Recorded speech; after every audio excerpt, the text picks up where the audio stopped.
Last week, when we were talking about the Zeigarnik effect, one thing that stayed in my brain is how the Zeigarnik effect makes us remember our unfinished tasks, which means that once we finish tasks, we forget them, right? And that means that we forget our wins. We forget the things that we've accomplished. And that explained why I kind of always feel like I'm behind, like I still have more to do, and I don't celebrate my wins enough. But today, we're going to talk about how that happens because of a lot of other psychological effects, why our brain works that way, and kind of what we can do about it. If we haven't met yet, my name is Isabel, and on this channel, we talk all about embracing your weird in order to build a better brand, business, and life.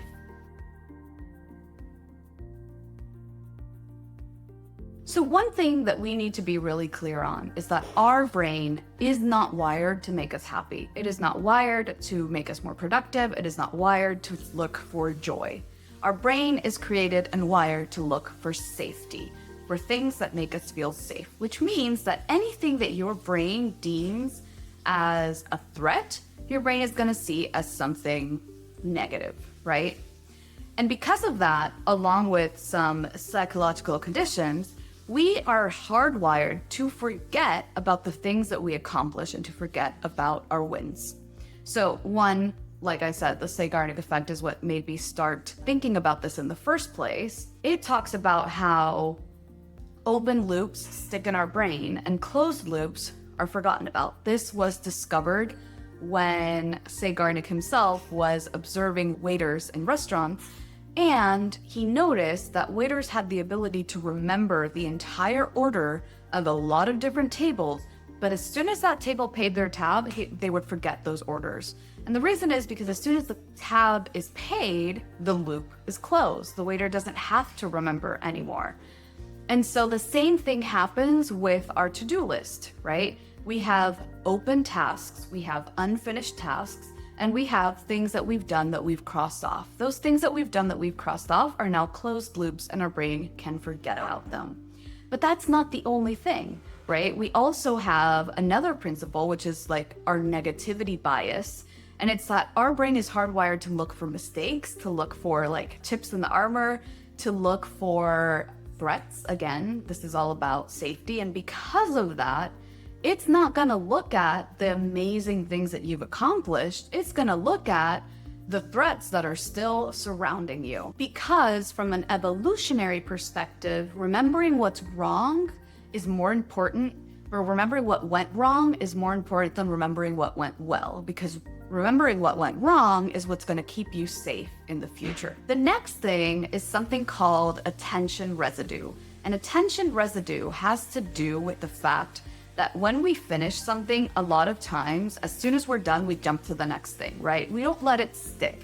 We don't let it marinate. We don't sit down and be like, hey, I did this. No, we cross it off and we look for the next thing to do on our list. And so that time of not like letting it sink in and just jumping to the next thing causes something called attention residue, which doesn't allow us to remember or really process what we actually accomplished.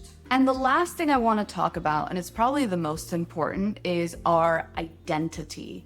Your brain is filled with cognitive biases, right? But one of the most important things that your brain does is it looks for evidence to justify what you already believe, okay? So if you believe that there are more red cars in the world than any other color of cars, whether you're right or wrong, you are going to see more red colored cars than other ones, because other colored cars, your brain is going to dismiss and you're going to focus on the red. And so therefore, you're always going to think there are more red cars no matter where you are. This happens on every level with every belief.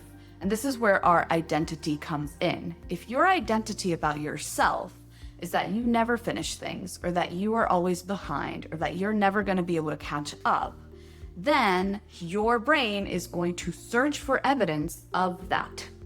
It is going to search for evidence of everything that you still haven't finished. It's going to search for evidence of everything that you said you were going to do, but you haven't gotten to yet, or that you said you were going to do and then you never did, right? And forgot about. instead of focusing on all of the things that you have done, that you have accomplished. We all accomplish and finish dozens of things every single day. And it might not feel that way to you, but we do. They might be big or small, important, unimportant, urgent, not urgent. That's irrelevant. We all do a bunch of things every day. And we all disregard those things that we do every day. And so we really need to sit down and look at our identity and analyze why we are seeking evidence that only goes against us. We need to get rid of the shame. We need to be more compassionate with ourselves and figure out a way to celebrate our wins, which is what next week's video is going to be about. Just a little spoiler for you. And yeah, that is all I wanted to tell you. Your brain is hardwired to remind you of the things you haven't done or haven't finished or haven't started instead of the things that you actually accomplish. But that doesn't mean that you're not accomplishing things. That doesn't mean that you're not winning. That doesn't mean that you're not making progress. Good enough is just that, good and enough. And any progress is progress. I hope that you enjoyed this video, and if you learned something from this, I'd love for you to like and subscribe if you want more content like this as well. I make new videos like this every single Friday, so until then, stay wild, stay weird, and I'll see you in the next one.